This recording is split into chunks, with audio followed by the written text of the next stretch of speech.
विधानसभा चुनाव में कौन उतरेंगे? बीना देवी, चंदन सिंह। समय आएगा तब न बता देंगे कि कौन उतरेगा, क्या होगा। आप तो ऐसे करते हैं। आप अभी पत्रकारिता में आपके जो सीनियर हैं उनको कहिए हमसे सवाल करें, कौन उतरेगा, क्या होगा। आप तो ऐसे करते हैं। आप अभी पत्रकारिता में आपके जो सीनियर हैं उनको कहिए हमसे सवाल करने। नमस्कार, मैं साकेत कुमार, आप नवभारत टाइम्स देख रहे हैं।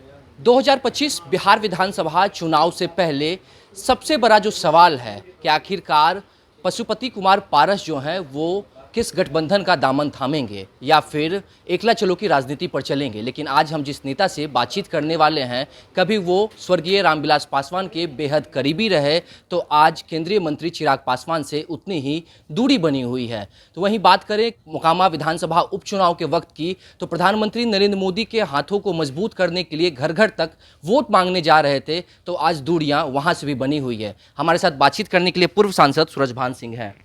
इतनी दूरियां क्यों बन रही है? जिनके भी करीबी आप होते हैं, अब लगातार आप उनसे दूर होते जा रहे हैं। इस सवाल का जवाब हम एनडीए गठबंधन में थे, जी, इसका बढ़िया उत्तर वही लोग दे सकते हैं। इससे ज़्यादा हम कुछ नहीं कहेंगे। लेकिन कल तक सूरजभान जी आप प्रधानमंत्री नरेंद्र मोदी के हाथों को मजबूत कर रहे थे। मैंने ही आपका इंटरव्यू किया था, आपने कहा था कि मोदी जी के हाथों को मजबूत करना है, घर घर तक जाएंगे, जितना वोट हो सके उतना वोट एनडीए को दिलाएंगे। और आज फिर एनडीए से नाराजगी क्यों? इसकी जवाब वही अच्छी से दे सकते हैं। लेकिन आप अपने दिल की बात तो कहिएगा। जी नहीं, तो ये पहले उनसे जाकर पूछ लिए, उनके बड़े बड़े लीडर जो बिहार के हैं, जी, जदयू के हैं या बीजेपी को हों या और कोई हो, उनसे पूछ लीजिएगा। जब वो सवाल करेंगे तब हम जवाब दे देंगे। लेकिन जैसे पिछले साल लोकसभा का चुनाव हुआ, 5 सांसद पहले थे, एक को भी टिकट नहीं मिला, सब साइड हो गए। चिराग पासवान के पार्टी में जो सांसद थे उनको मिला, टिकट मिला। क्यों ऐसी दूरियां बन रही है लगातार? इसका ही कह सकते हैं, जी, एक डॉक्टर होता है, जहर भी देता है, दवा भी देता है। जी। रामविलास पासवान के बेहद करीबी आप थे, आज उनके पुत्र चिराग पासवान से ही दूरियां बनी हुई है, रिश्ते ठीक नहीं है। देखिए, हम थे रामविलास जी के साथ जी, और वो चले गए, बात वहीं तक रहने दीजिए। वो परिवार थे, गार्जियन मेरे थे, उन पर हम ज़्यादा कुछ नहीं बोल सकते। लेकिन उन्हीं के भाई पूर्व केंद्रीय मंत्री पशुपति कुमार पारस का तो आपने दामन थाम रखा है, उनको, उनके हाथों को आपने पकड़ रखा है। फिर उन्हीं के पुत्र चिराग से इतनी दूरियां क्यों, इतनी नाराजगी क्यों? हमको काहे के लिए बेचारा से नाराजगी रहेगा। क्या बातचीत होती है आपकी चिराग पासवान से? जी नहीं, हम बातचीत आज तक नहीं किया। कभी बातचीत नहीं हुई। न, बापू सभागार में एक कार्यक्रम हुआ था जिसमें आपने कहा था कि दोनों चाचा भतीजा जो हैं वो अपने रिश्ते को ठीक कर लें, अगर आप बोलिएगा तो बहुत कुछ बाहर आएगा। क्या थे वो चीज़? चलिए, बहुत ऐसी चीज़ होता है जिसको घर में रहना चाहिए।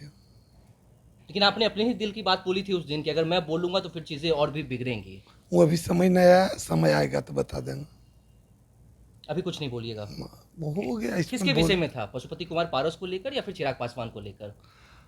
और इसमें यही लोग शामिल हैं, कोई छुपा रुस्तम रहता है। जी, सब लोग जानते हैं, जितने बड़े लीडर हैं हर दल के, जी। पहले उनसे जाकर पूछ लीजिए कि मेरी दूरी क्यों बढ़ी, हम्म। उसके बाद हम जवाब दें। लेकिन आप जवाब अभी नहीं दीजिएगा। अभी देने का समय नहीं है, आएगा समय बता देंगे।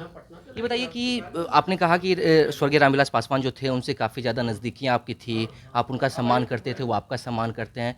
क्या चिराग पासवान से वो चूक हुई कि आपके सम्मान में कहीं कोई कसर रहा? नहीं, ये हम काहे कहेंगे बेचारा को। ऐसी कोई बात नहीं है। विधानसभा चुनाव को लेकर सूरजभान सिंह कैसे तैयारी कर रहे हैं?